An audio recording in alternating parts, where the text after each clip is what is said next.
Did I go out last night? No, I didn't go out last night. I went to John's house and it was great. Okay, could you tell if I was lying there or not? Well, obviously it was an over-exaggeration, but most people probably couldn't tell in a normal situation. However, there were very specific things that I did with my body language and voice that was a dead giveaway if you knew what to look for. Did you pick up on them and the fact that I was lying? If not, and you've always wanted to know how to catch a liar, keep watching.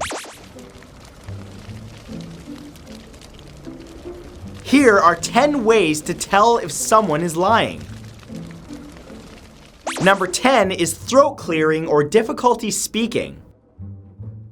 When a person lies, they experience an increase in stress that's out of their control until they either come clean or leave the situation. The stress that's caused from lying causes their autonomic nervous system to reduce saliva flow and empty mucous membranes, creating an uncomfortable dryness in their mouth and throat. This can lead to the need for the liar to constantly clear their throat and make it hard for them to speak at all. They could also have a hard time keeping their lips moist. So licking and biting them is another telltale sign that they're nervously deceiving you. Experts say that if someone clears their throat right before answering a question, it could be their way of ensuring what they're about to say is clear and understood, giving the lie every chance to be believed. No, clear, I didn't go out last night. You're crazy. What? Number 9 is pausing. If I were to ask you, what shirt were you wearing last Saturday, you'd likely need a moment to figure that out, unless of course you wear the same shirt every single Saturday or you're a nudist. But otherwise, you'd need to remember. The process involved in remembering something is similar to the process we use to create a fictitious story. Both take time and require us to pause while we think. Many officers and experts who handle interrogations use this fact to help them get the truth out of people, using more specific questions that shouldn't take any time to answer, like, did you break into that house last week? The answer, of course, should be no and spoken immediately. However, if there's a pause, the interrogator might be dealing with a guilty party. Did you eat all the cookies last Saturday? No. Number 8 is feet shuffling.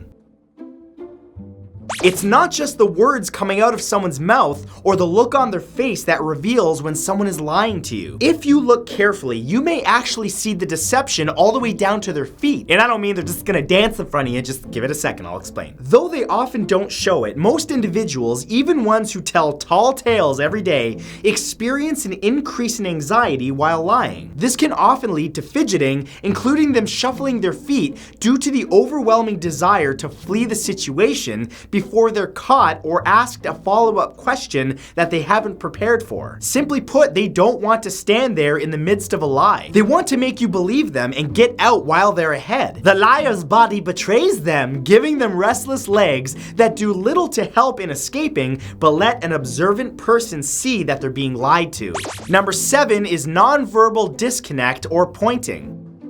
Sometimes it takes a long conversation and multiple questions to determine if you're being lied to, while other times, the liar's subconscious gives them away in a matter of seconds. This can be especially true when the liar's verbal and nonverbal behaviors go out of sync. For example, if a person tries to convince you that they didn't do what you've accused them of, or don't know something while nodding, this could be indicative of them accidentally revealing their deceitfulness. The parts of our brains that control verbal behaviors and body language are naturally linked, which means if someone is showing with motion, distance, or facial expressions the opposite of what they're saying, then there's a disconnect somewhere that the brain can't make up for. Essentially, their brain is trying to tell you that they're lying. No, I did not kill that guy. I did not stab him in the face.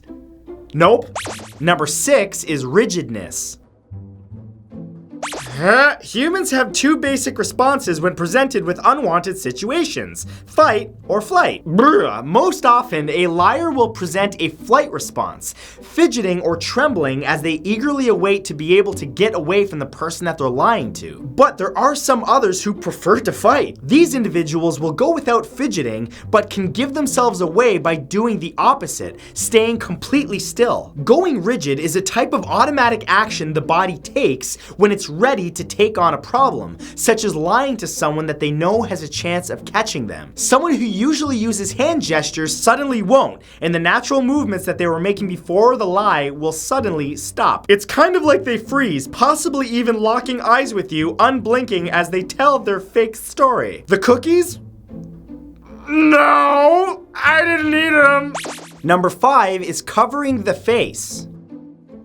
You know, lying in a way is kind of like a fight. It's basically two minds attempting to win, one by discerning the truth about the situation and the other by successfully deceiving. This happens even when the person being lied to doesn't realize it, which can be bad for the liar and lead them to accidentally giving themselves away. When someone actively lies, they go into a defense mode. Liars rarely know for certain that their story is being believed, so they will unconsciously shield vital areas from potential attack. They may cover their eyes or their mouth or their whole face, or lean away from the other person. Covering the eyes or even closing them has the additional benefit of stopping the liar from determining if the person that they're lying to is suspicious of what they're hearing. Therefore, they can remain convincing in their tale without worrying. Just don't overdo it. No, I didn't eat the cookies.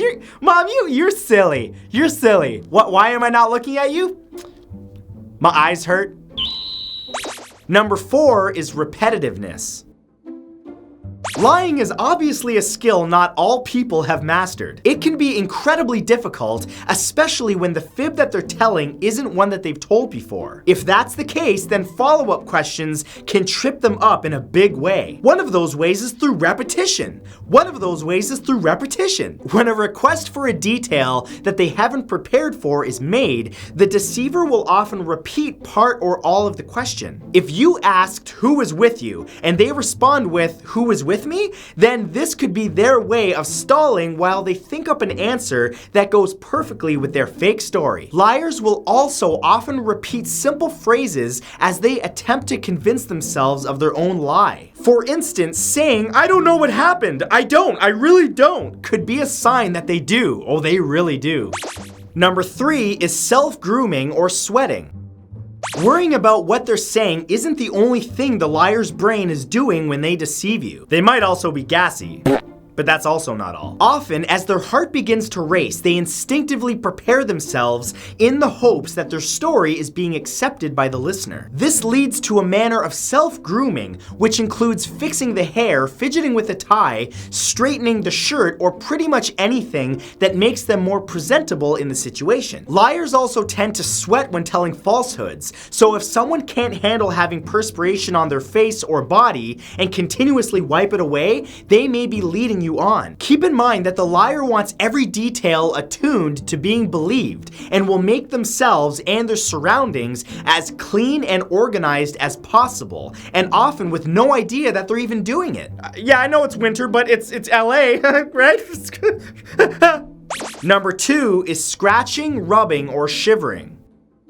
When people are faced with telling a story that they know is a lie, they tend to focus so much on their words that their body is suddenly on autopilot. They don't want to incriminate themselves by telling the truth, but they also know that getting caught is equally bad, so their anxiety levels increase quickly. This spike activates the autonomic nervous system, which takes blood from places such as the face, ears, and limbs, which helps fight off the anxiety, but leaves the liar feeling itchy or cold. Without even being conscious of it, their hands will go into a type of autopilot, moving to those body parts and rubbing or scratching them in an absent-minded attempt at warming the area up or quelling the itch. They may also bite or lick their lips to try to restore feeling to them, all the while trying to make you believe what they're saying. Why am I scratching and licking my lips? I'm on meth. Yeah, math. So much math. I'm definitely not lying. Math. And number 1 is excessive answers. Often when a person is trying to deceive someone else, they wind up prattling on and on, telling long stories full of information that the people listening never asked for nor need. This is because instinctively, when we feel our lies are being believed, we start to indulge in storytelling, giving as many facts as we can as proof that what we're saying is the truth. The thinking is, if you provide enough detail about what happened, or certain descriptive factors about what was seen or experienced, then it will be more likely to be accepted as factual. However, those with keen observation skills can see right through the ramblings. So the next time someone is late, ask them why. If they say they simply lost track of time, move on. But if they tell you what color the car was that cut them off and then stopped traffic, you might be dealing with a liar. So that was 10 ways to tell if someone is lying. I really hope you guys got something out of this because you can use it in real life. But if you enjoyed this, remember to give it a big thumbs up. Also, be sure to subscribe and turn on notifications by clicking the bell beside the subscribe button so that you don't miss a thing, because I release new videos all the time. Thank you guys for watching. I'll see you in the next video. Bye.